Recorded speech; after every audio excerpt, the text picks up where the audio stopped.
Hello and welcome to Unreality Matrix. I'm Mick. And I'm Dog. Thank you for joining in on today's discussion. We're happy you're here with us. Don't forget to subscribe to our podcast on your favorite platform to stay up to date. Now let's dive into today's discussion. Could our everyday encounters with law enforcement potentially link us to a database designed to scrutinize and track terrorist activities?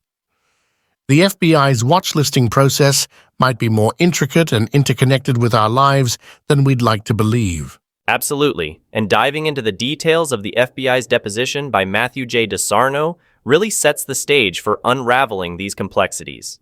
It's pivotal in understanding not just the procedures, but the sheer scope of the FBI's role in the watchlisting suit. That's right. The deposition unfolds within the legal proceedings of El Hadi et al. V. Cable et al., showcasing a significant facet of how watchlisting intertwines with the law. And the structure of this deposition, it plays out like a map, guiding us through the murky waters of legal and operational challenges faced in the watchlisting process. Now, when we talk about the FBI's contributions, it's fascinating to see their active role in the Watchlisting Advisory Council. This interagency collaboration is crucial in shaping watchlisting policies. It demonstrates a commitment to refining the process alongside other government agencies.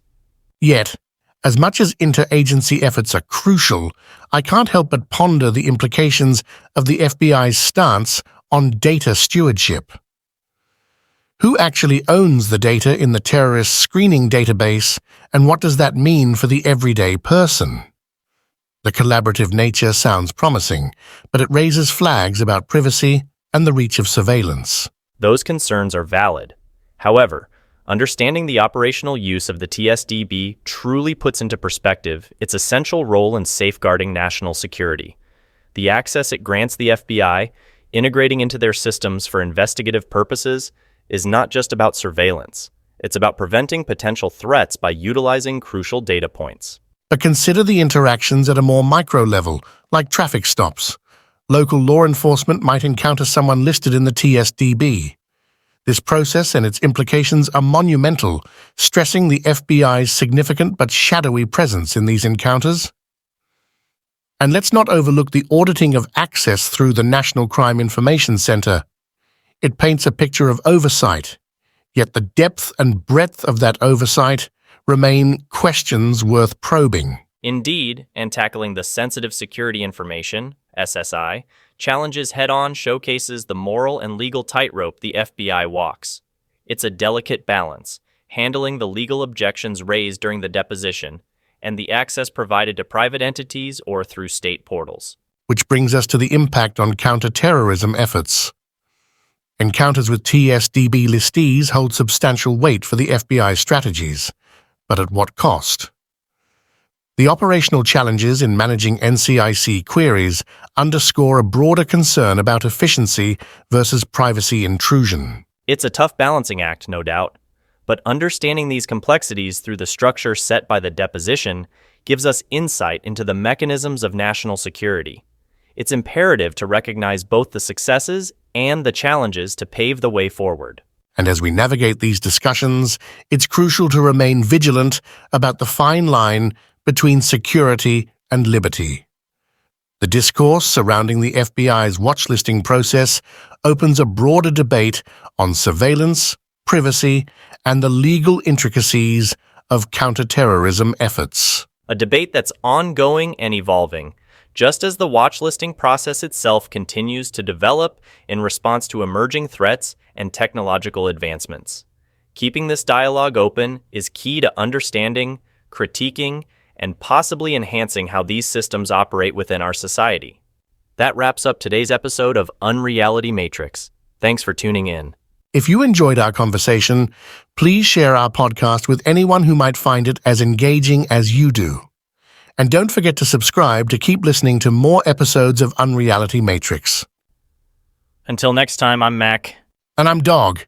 Have a great day and stay tuned for more episodes in the near future. Hello and welcome to Unreality Matrix. I'm Mick. And I'm Dog. Thank you for joining in on today's discussion. We're happy you're here with us. Don't forget to subscribe to our podcast on your favorite platform to stay up to date. Now let's dive into today's discussion. Did you know the FBI's management of confidential informants just hit a bit of a stumbling block? Oh, absolutely. The Department of Justice's recent audit revealed some serious gaps in how the FBI handles its confidential human sources, or CHS, particularly concerning long-term sources active for over 5 years. Right? The review spanned from fiscal year 2012 to May 2019, with findings that the CHS validation processes have major issues, not to mention the astounding annual expenditure of $42 million on the program. You see, that's a hefty sum which brings into question the efficiency and accountability of the program.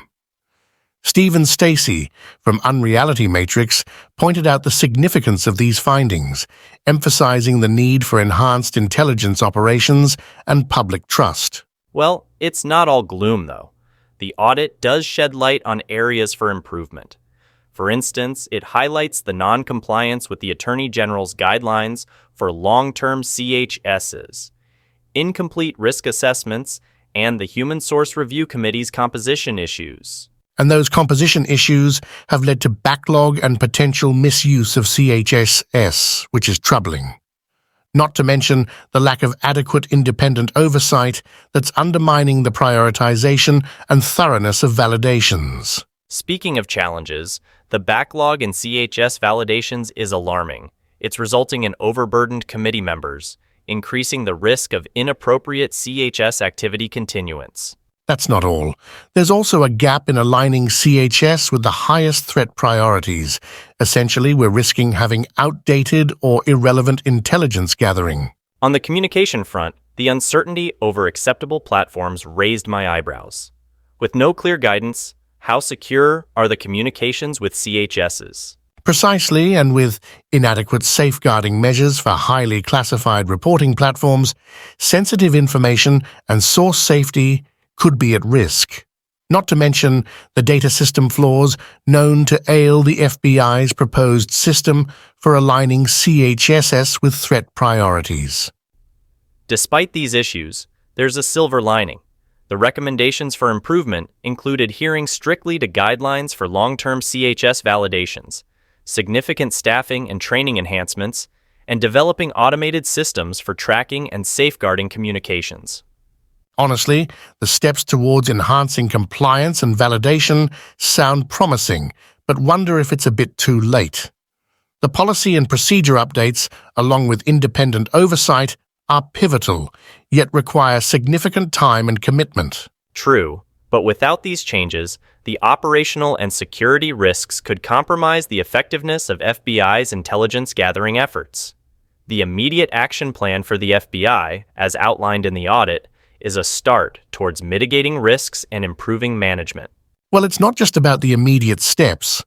The long-term strategy, including regular audits, policy updates, and training, will be crucial for continuous improvement.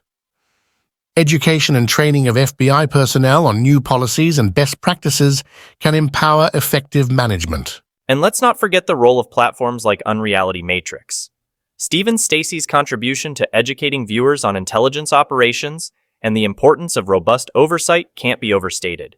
Absolutely, embracing transparency and public trust while maintaining vigilance to align CHS management with current and future threats is non-negotiable for national security. So, while the road ahead appears daunting, the steps outlined in the audit for implementing change and moving forward offer a blueprint for the FBI to enhance its critical intelligence gathering processes. That wraps up today's episode of Unreality Matrix. Thanks for tuning in. If you enjoyed our conversation, please share our podcast with anyone who might find it as engaging as you do. And don't forget to subscribe to keep listening to more episodes of Unreality Matrix. Until next time, I'm Mac. And I'm Dog.